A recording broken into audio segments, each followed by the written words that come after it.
আপনারা শুনছেন কবি রঘুনাথ রাহার লেখা কবিতা মানুষ মানুষের জন্য।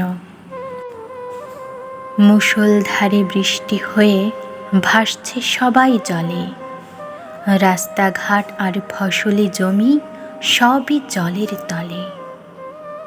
কতজনে নৌকা ভেলায় হচ্ছে পারাপার, কেউ বা খেয়ে আধ পেটেই চালাচ্ছে সংসার। জলে ডুবে বৃদ্ধ শিশু যাচ্ছে কত মারা, বাকশূন্য সেই পরিবার চোখে জলের ধারা।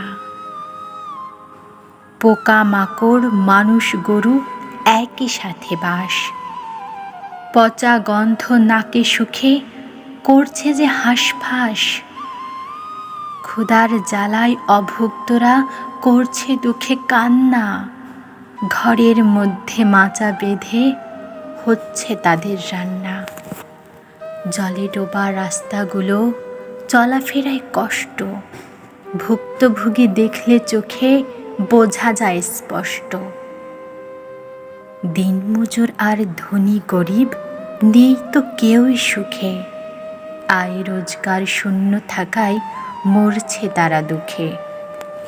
ত্রাণ সামগ্রী দিচ্ছে লোকে হাজারে হাজার, সময় মতো না পেয়ে কেউ হচ্ছে তো বেজার। বিত্তজনার প্রতি সদা বিনীত আহ্বান, বানভাসীদের একটু সেবায় হও না পুণ্যবান। মানুষ তো মানুষের জন্য, পশুর থেকে ভিন্ন। অসহায়ের পাশে রাখো মানবতার চিহ্ন।